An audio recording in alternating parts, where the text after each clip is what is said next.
China's Loess Plateau is an area the size of France, stretching across parts of 7 different Chinese provinces. In historic annals, this area is described as a huge forest with rushing rivers and wild animals.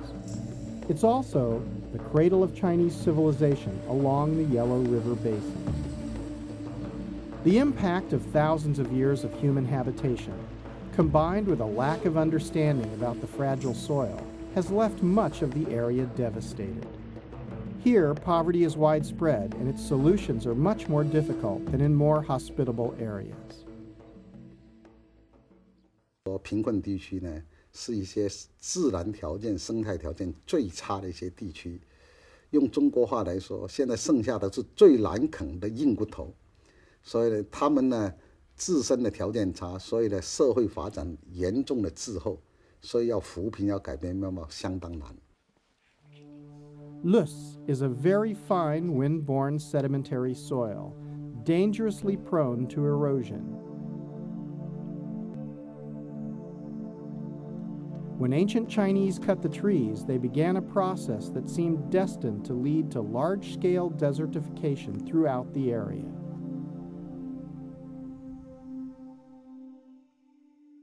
过去全部我们这都是苗沙了，就相当于我这儿住的这个地方也是全部是沙，从7、8年，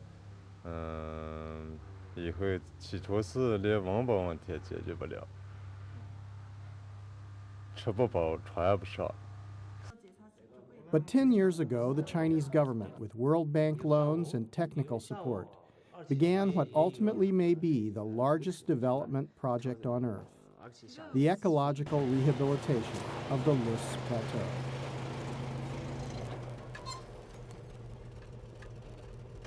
In 1994, the Loess Plateau project was begun with the goals to repair the ecological damage to watersheds in the Yellow River Basin and help the local people increase their income.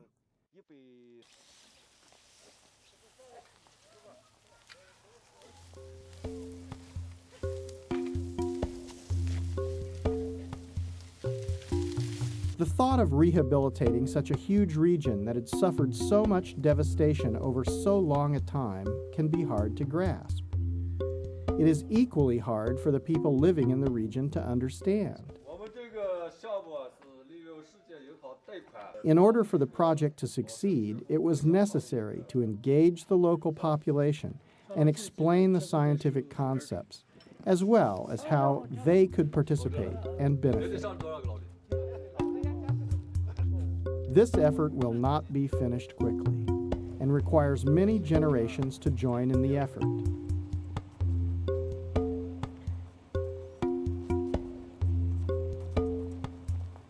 The first stage is a massive engineering task. 不留这个裸露地，不留裸露地，不然叫它水都泡了。对。 The technical planning and financing are centralized, but the local people are doing the work. In the bottom of the gullies, warping dams are built. These are designed to fill up with silt from erosion within a relatively short time, making flat fields and stopping the soil from leaving the area. As soon as one warping dam is filled, another is built higher up in the gully. The process creates rich, fertile fields in the bottom of the eroded ravines.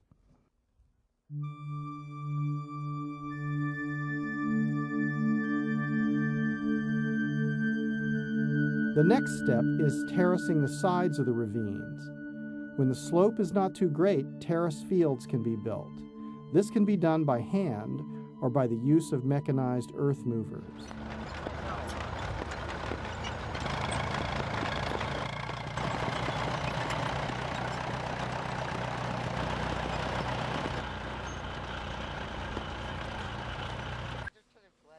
When the slopes are too steep for terraced fields, fish-scale terraces can be built, which are just large enough for single trees or bushes to be planted.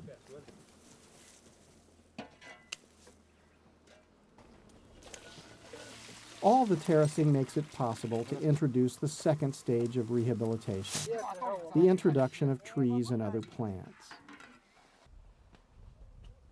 In the flat fields formed by the warping dams, it is possible to raise annual crops. In the terrace fields and in the fish scale terraces, it's better to plant trees and perennial crops. Fruit trees have been especially successful.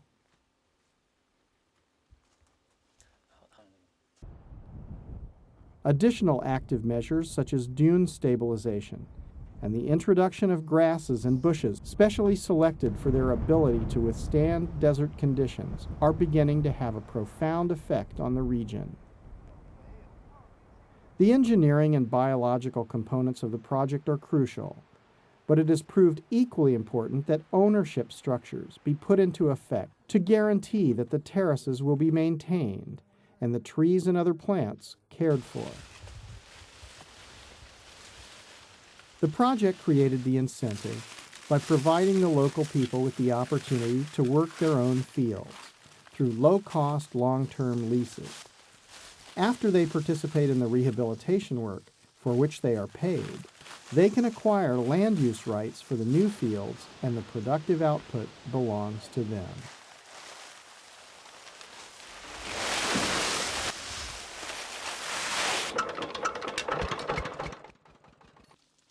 Desertification is not a natural phenomenon.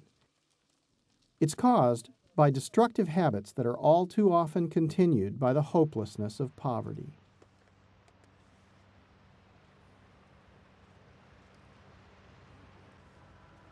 Sheep and goats have long been recognized as one of the most destructive influences on the area. But traditional herding is part of the culture, and the valuable wool is one of the most important economic outputs of the region. To help raise the quality of the herds, the project has helped herders to access higher quality animal stocks. The project has promoted feeding fodder to the herds in pens. This keeps the animals from pulling the grasses up by the roots, protecting the fragile soil. Sustainable water management, as in this reservoir, stores water from the seasonal rains, avoids depleting finite supplies like underground aquifers, and ensures that the water resources necessary will continue to be available as the land and the people develop. Qin Zhifu was an environmental refugee. His family came to Yaototsun in Shanxi 47 years ago, seeking higher ground as they fled the Yellow River's flooding.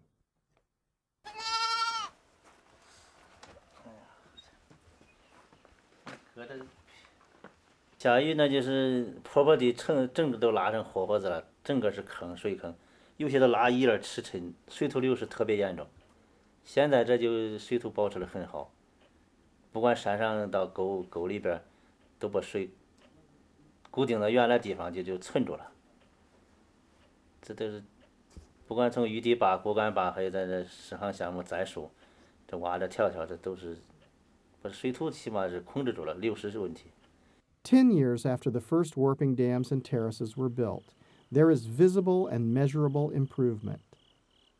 The warping dams have filled with silt and made flat fields in the ravines. New warping dams higher up have continued this until entire gullies have been covered.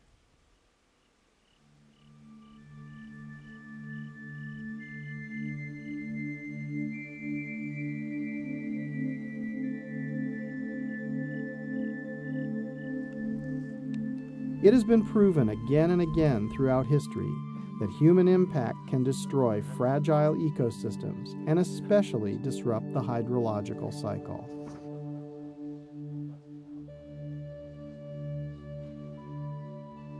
China's Loess Plateau project is providing valuable evidence that it may be possible to restore large-scale damaged ecosystems. For China, with 22% of the world's population, but only 7% of the world's arable land, creating fertile fields from ecologically devastated regions is particularly important. Scaling up this kind of project will have profound implications for China and potentially the world.